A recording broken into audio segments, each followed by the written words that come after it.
Welcome to our channel. Today we how to activate Gmail AI filters with Zapier for triage automation. Easy tutorial step by step. To activate Gmail AI filters with Zapier for triage automation, start by logging into your Zapier account. Once logged in, click on the Make a Zap button.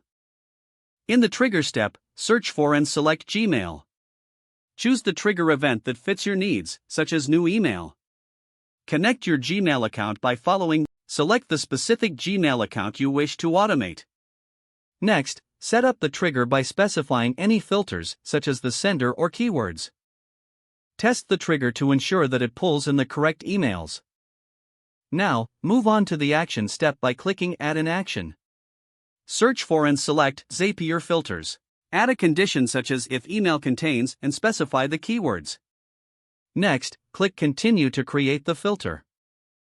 Now, click Add an Action again and search for Gmail. Choose the action event that fits, like send email or add label. You can add dynamic content from the email trigger to personalize your response. Once you're satisfied with your setup, click Continue. Test the action to verify that it operates as expected. If the test is successful, click Turn on Zap to activate your automation. You have now successfully activated Gmail AI filters with Zapier for triage automation. Monitor the automation to ensure it continues to function seamlessly. Feel free to make adjustments to the filter conditions or actions based on your evolving needs. If the page does not load, refresh the browser or try again in a private or incognito window. Make sure you are using the correct email address, then retype it carefully to avoid small typos. If your password is not accepted, use the reset option and create a new strong password you can remember.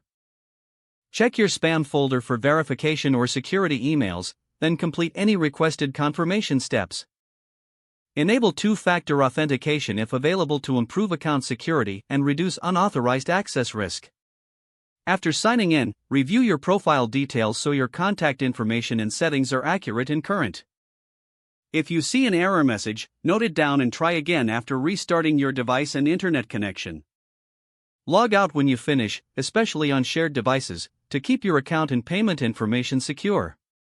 If the page does not load, refresh the browser or try again in a private or incognito window. Make sure you are using the correct email address, then retype it carefully to avoid small typos. If your password is not accepted, use the reset option and create a new strong password you can remember. Check your spam folder for verification or security emails, then complete any requested confirmation steps. Don't forget to like this video and subscribe to our channel for more step-by-step tech guides.